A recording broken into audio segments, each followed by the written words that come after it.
What's going on, everybody? Christian Shaw here. I'm the host of Becoming Bankable. Welcome to another exciting episode. I'm sitting here with Ross Farnsworth, and really just having a casual conversation, going deep on how he started his business. Every podcast episode we bring to you a seasoned entrepreneur, someone who's done well and succeeded in business, finance expert, or a practitioner to tell their stories and share with you all, how they did it themselves, because our belief is success leaves clues. It's just a privilege and an honor to sit down with you, Ross, and get to know a little bit more about your story here. For sure. Thanks for having me on. Happy to be here. Of course, man. So we're in the Masters of Fate Brotherhood. That's how we got connected first off. Yeah. And we don't know much. I mean, we never really interacted super closely, except in one way, which I find super interesting, which is on Whoop. Yeah. Which my battery is on delivery, and I fly to Mexico Friday, and I don't think it's getting delivered before I go, so I might be out for a month. But Oh, really? Okay. Unfortunately, yes. All good. Yes, I know. I lost my battery, so I don't know where it is. I can't charge it. Gotcha. Well, yeah, Ross, for me and my curiosity and the rest of the audience, why don't you go over like a brief introduction on yourself, how you got started in entrepreneurship, tell us a little bit about your business and what you do. For sure. Where does it all begin? Let's start unraveling the onion. So I've always kind of been interested in business. I don't know why, just like from a young age. Like I was the dude selling candy out of my locker in like middle school and high school. Just arbitrage, like buying shit in liquidation and selling it out of my locker. I remember I saw the opportunity. Here's how I saw the opportunity in high school. All the vending machines, it used to be $1, right? It was like $1 for like a can of pop or whatever. The vending machines then increased the fees to $1.25. So you had to have a quarter to buy it. And I was like, who carries quarters? Like no one has quarters. Everyone has dollars, right? And so I saw that opportunity where I could sell stuff at $1 and then no one had to have quarters. And everyone would come to me and buy all the candy because they didn't have the extra 25 cents to buy whatever they wanted. So I saw an opportunity there just at a pure inconvenience that I could solve by charging just $1 that everyone was used to. So, I always kind of had a mind for hustling and kind of starting different businesses. I had a great opportunity years and years ago in the oil industry, working basically the right-hand man for a security company, for the owner of the security company, helped him launch it, helped him brand the website, did a lot of stuff very early on. So I got a lot of experience firsthand, basically not really having a boss. I had like the owner, which we were virtually partners. And so that was a really great experience as well. And then when, unfortunately, the oil industry got slapped pretty hard in about 2013, we ended up closing down. And it wasn't necessarily out of we couldn't operate. It's just the contracts were getting axed left, right, and center. And we were just at the point where like, you know what, let's just wrap it up. It's just not really as profitable as it could have been. So we just decided to close doors and just kind of walk away from it. Out of that, I was very hungry to find something that was my own. And I liked online marketing stuff. I liked digital businesses. And I actually fell into a program called Job Killing, which got really, really popular, which is basically rank and rent, if anyone's familiar with that, where you basically generate these kind of very generic contractor type websites like plumbers or roofers, whatever, roofers in entercityname.com. And you basically rank that website. And as it starts generating traffic, as you start have leads calling the phones, you just redirect those leads and that volume to an actual company who can facilitate. So you're basically like a broker for leads, and you just generate and rank a website over time. And I love that idea of it because it was like digital real estate, right? It was, I love real estate as well. And this was basically an opportunity where, for a very small amount, you could get into a cash flow property, essentially a virtual property. So I got into that. I just understood the business model. It made a lot of sense. Built a bunch of websites. I still have websites to this day that I just rank, and a company pays me a few $100 a month, and I'm happy and they're happy. So it was a really good kind of model. And then from there, I got into learning about running advertisements, where it's like the faster return. Because SEO, if anyone knows search engine optimization, it can take 3-6 months to a year before your website actually starts ranking well and starts generating traction.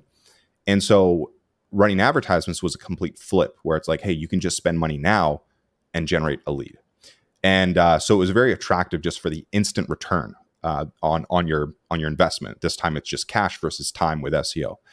So got into that, then got into the whole agency space, right? Started an ad agency, and then just kind of through the grapevine met my one of my business partners now that I work with, and he had a lot of industry experience in the tax industry. From there, we ended up running programs for offices, realizing that everyone was getting screwed over on tax software. So we launched a program to set people up with their own branded software, and now we coach them and train them on how to actually go out and sell that software. And we've been doing it for about 3 years. We've been doubling basically year over year on some massive growth trajectory. And now we've got, team of about 20 people full time working with us in our company, and the rest is history until we exit or I don't know, or just keep growing and keep scaling. And what is that company? That company name? So that's Service Bureau Accelerator. Service Bureau Accelerator. Yeah. So we're basically it's kind of like a biz op SaaS program. Like we basically resell professional grade tax software to tax office owners and people in the industry, and we set them up with their own branded version of the software. We give them pretty much the best deal on the actual software. So there's no renewal fees, there's no license fees. They can just do whatever they want. They can add whatever fees they want. And then we also have a whole training and coaching program that accompanies it to actually teach them the business model, teach them how to create their offers, how to market, how to sell, how to onboard, how to fulfill the whole business model. We basically literally break down what we do in our business and we train it to our members. Wow, that sounds actually really cool. It's great. I love it. It's super fun. It's super fun. I think the biggest thing why I enjoy it so much is because in this program, when our clients win, we win as well. Because obviously we make revenue. There's like financial products that individuals will use to maybe pay for their tax return out of the refund through the service banks, or if you're a student, you're getting like a big loan or you're getting a big tax refund. You can use a bank product to get more of that money now versus waiting later. Versus waiting for the IRS to disperse the funds. So those financial products that get used, we actually get a kickback on it. And so when we help our clients grow their business and increase by those products, that's kind of like the main metric that we, grow by, is by those bank product volume. They make more money and we also make money through that as well. So it's a win-win scenario, which is really, really different because it's, I don't know. It allows me to pour a lot more into our members and support them as much as possible because we win together. So it's a really cool kind of business model where we're really aligned in each other's success. Yeah, which is kind of unlike anything that I've been in previously. Even as an agency, yeah, sure, if they have better results, they maintain that monthly retainer with you. But ultimately, at the end of the day, there's nothing really incentivizing you on their success on the back end versus just keeping them as a customer for as long as possible, if that makes sense. Right. If you have the monthly retainer with the client, they're paying you $2,000 or $5,000 a month. You're basically, that's all that you make as an agency. So there's no real incentive for you to try any harder for that client.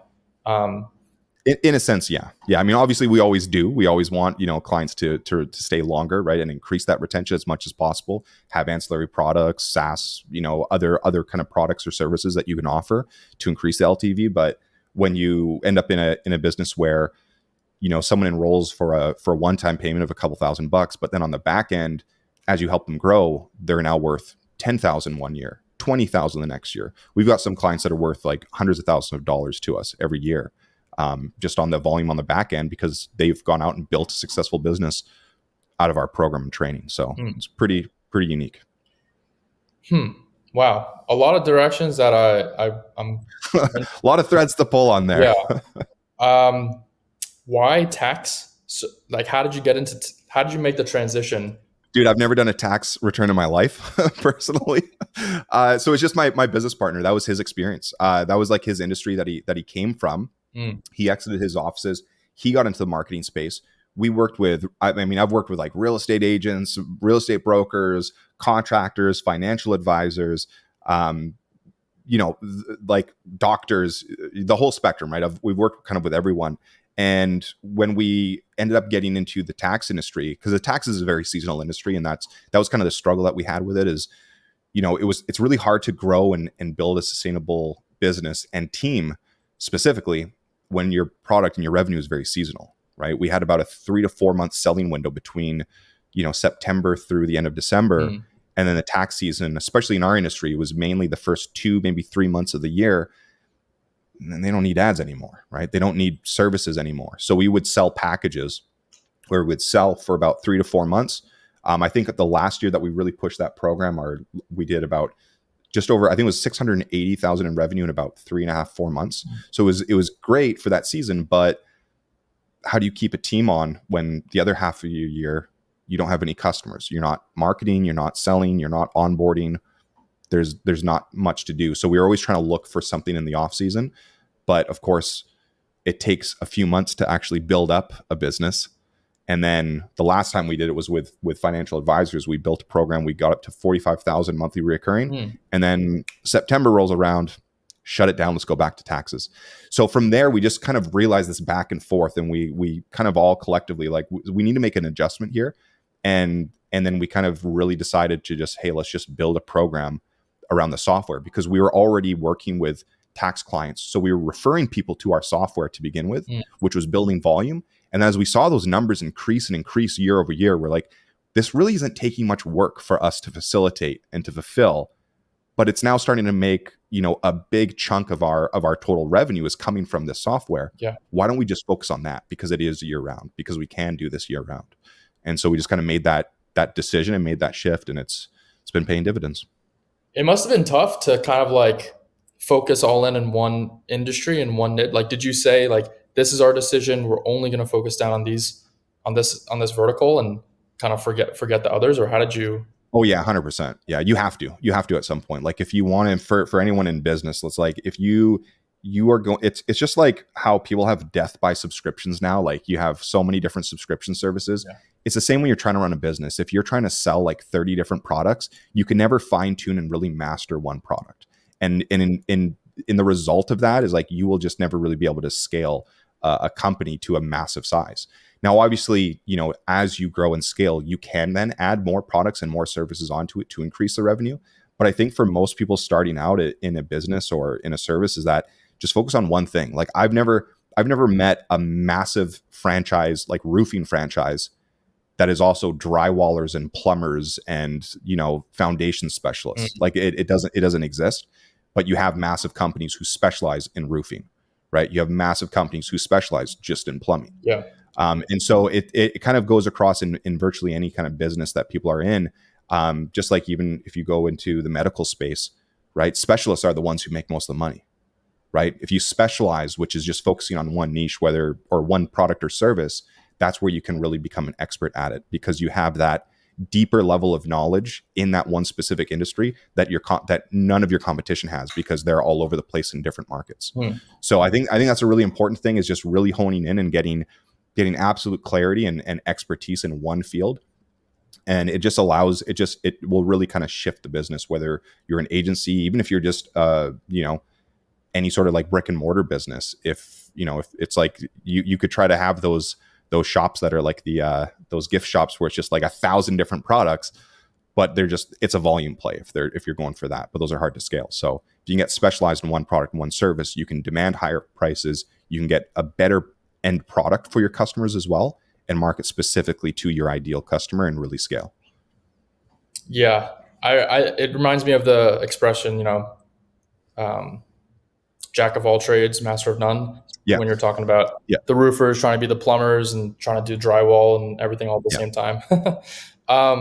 How do you decide? How do you choose this is my niche, I want to be the master of this niche, and forget all the other ones? Like how did you make that decision for yourself? It was just it was just a business decision, really. Just like kind of a numbers thing at the end of the day. It's like we just saw the opportunity. We saw that we had the expertise. So I think that was the luckiest thing too, is that really I never would have fallen into tax, let alone reselling tax software. It's whenever I break that down to my friends or family, they're like, hang on, what do you do? Like what are you talking about? Because it's such an obscure niche, right? Yeah.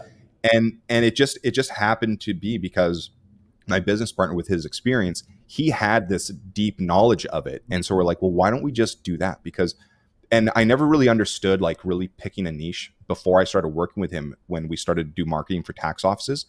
And the way that I learned the industry is I would just jump on the phone with him on our sales calls, and I would just shadow him for a week straight when we first did this. And I was just writing notes. I'm like, what the hell is a PTIN, an EFIN, a service bank? What are you? It was a different language. But I could hear it on the phone that when he was talking to these people, and he clearly had more knowledge than the person on the phone that we were selling to, the sales were like, they were just like lay down sales. It was insane. It was absolutely crazy when I saw that, where you were talking to a marketing agency who knew more about your business than you did.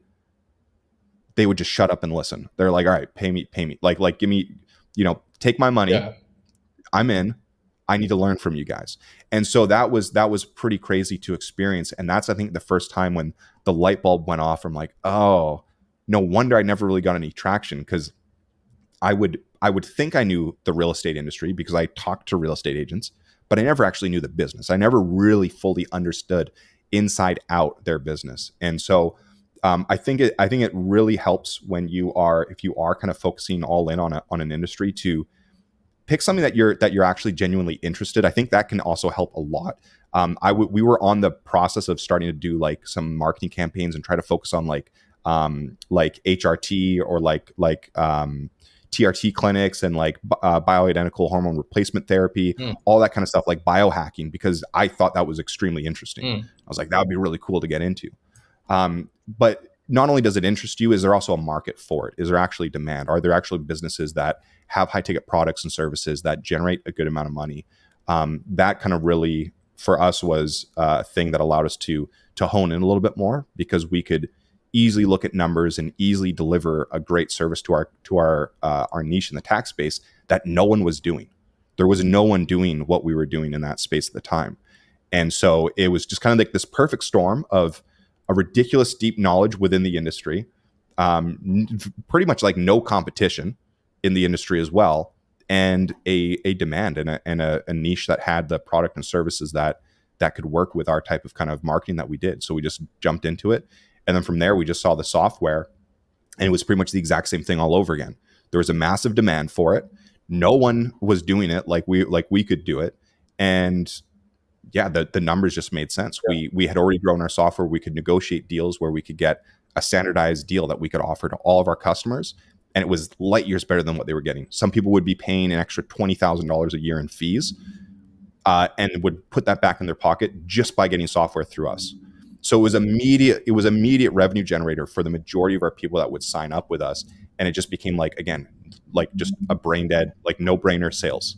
Right. And that's kind of how we like to sell in our business, is just make the offer so freaking amazing that there's no reason why people would say no. And if you can do that in a specific niche, then it's like, that just is game over. It sounds like an irresistible offer. What would you tell yourself back in like the job killing days when you were just getting started with all this? Like, oh man.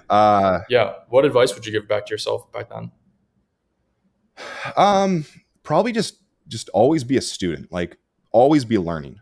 I think that's a really important thing. I feel like a lot of people, and of course, like as entrepreneurs, I'm sure we probably do this like naturally, but I wasn't doing that necessarily all the time. I would pick something up and I would just kind of dive into that one thing, and then I'd put the blinders off and just focus on that one thing, which is also good. But I think it's important to constantly be learning and constantly be trying to develop your own skill set. It's like sharpening the tools. You always want to be sharpening your tools.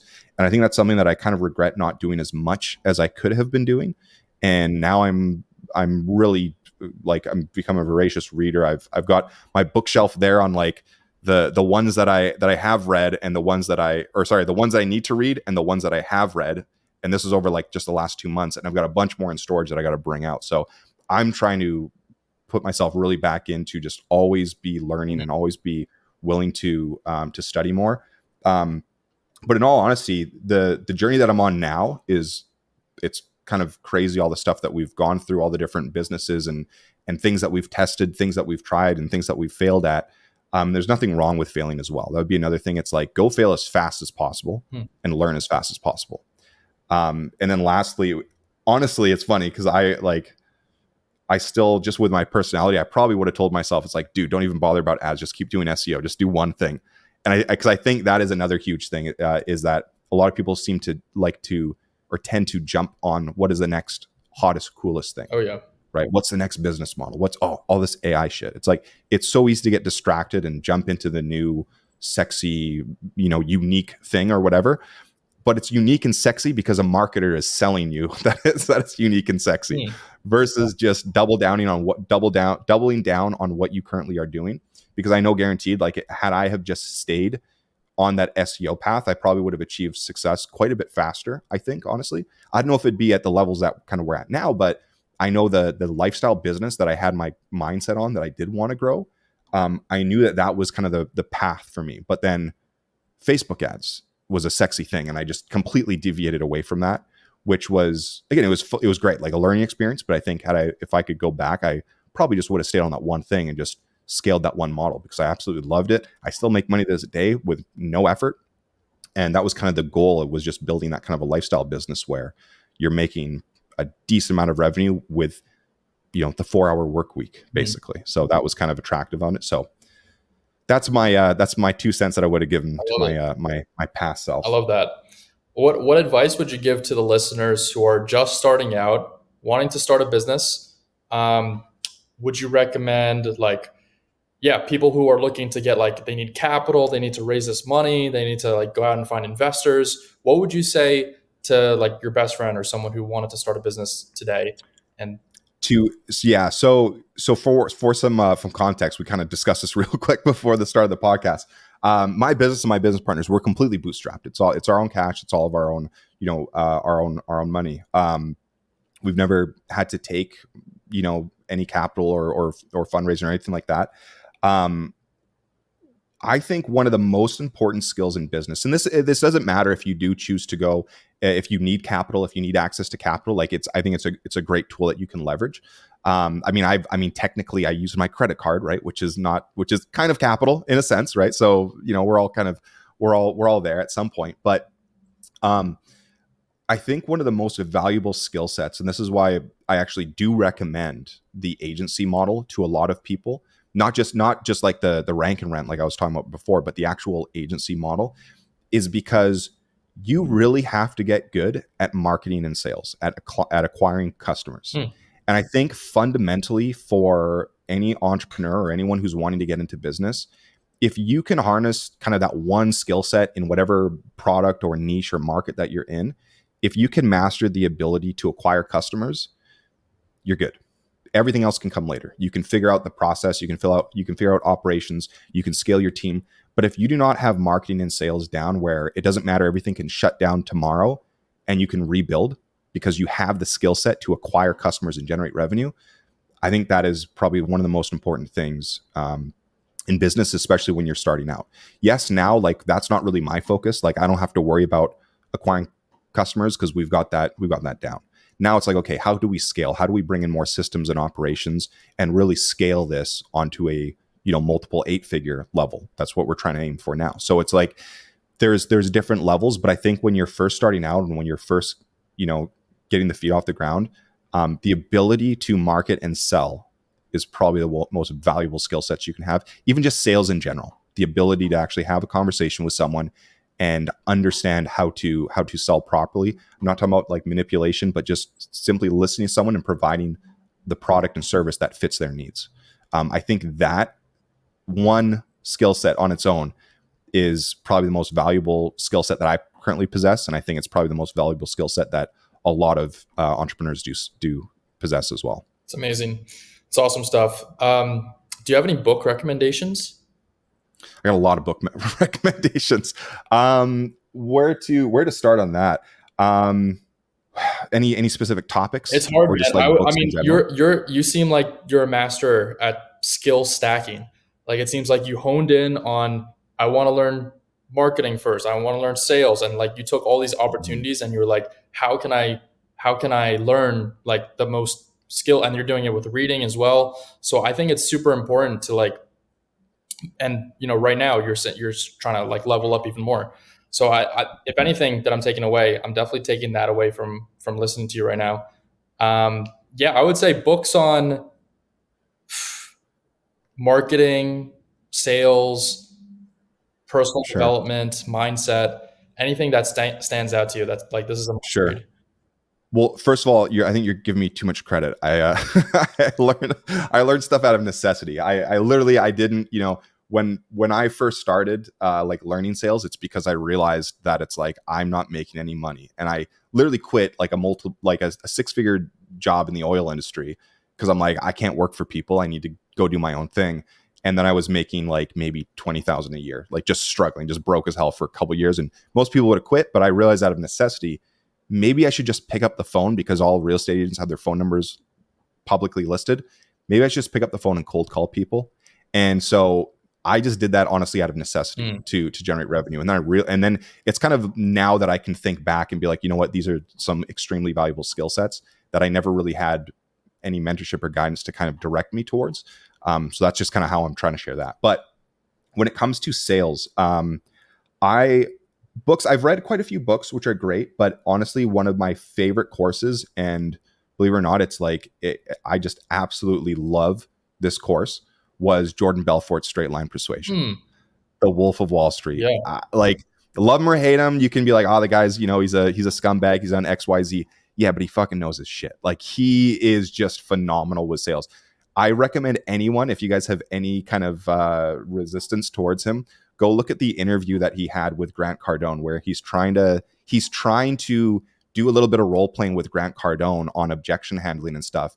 And Grant Cardone just couldn't even, I don't understand it, because Grant's good as well. Like, I also love Grant Cardone. I listen to a lot of his stuff as well.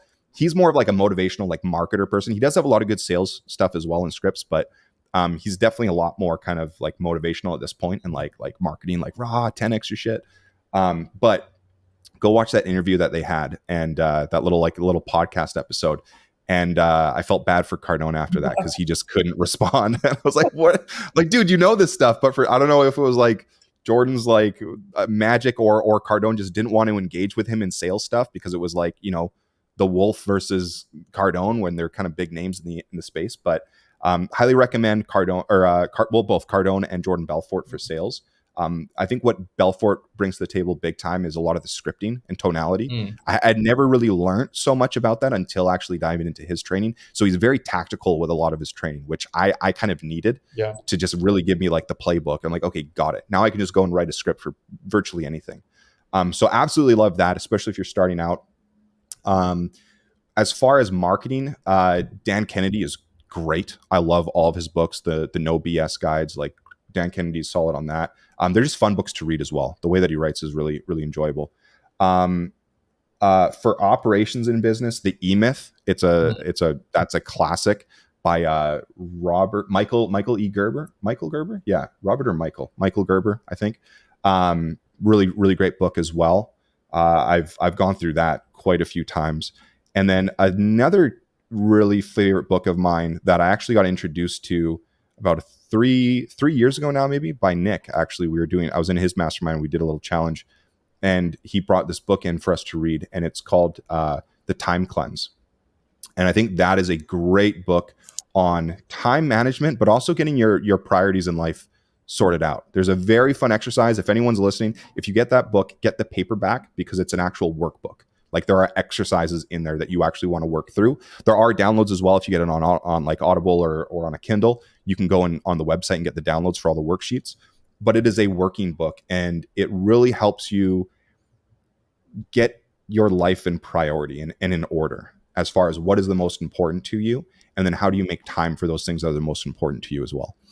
So phenomenal book. It's really like a workbook. So I recommend that. And then, just for shits and giggles, the last book that I actually read, I went back through the Rich Dad Poor Dad book, which is like the old time classic. So I'm sure a lot of people have read that, but another great book as well. Amazing. Well, thank you for sharing all these resources, Ross. Thank you for sharing your time with us today. I'd love to learn more about your story, and how you got started with all this, and where you're going.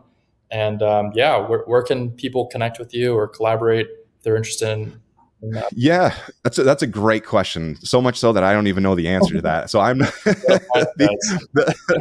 funny thing is, as like having a marketing agency and everything, it's like I hardly even use social media. I really don't shoot for being an influencer or anything like that. Okay. But yeah, I mean, I don't know, shoot me a message on Facebook or something. I'm not on LinkedIn much. I'm not really, or Instagram. Connect with me on Instagram or something like that. If I happen to see any other connections, I'll probably respond there. So Instagram or Facebook. I think it's just like RP Farnsworth or something on Instagram. Easy enough. But yeah, if you want to reach out, connect with me there. And hopefully I respond. I might not. Don't take it personal. I use it for work, and that's about it. Otherwise, I live I don't know, live outside of social media. I love it. Well, awesome, man. Keep up the lifestyle brand. I love to see it. And yeah, looking forward to connecting further later down the road. Awesome, man. Yeah, enjoy the conversation again. Thanks again for having me. Thank you.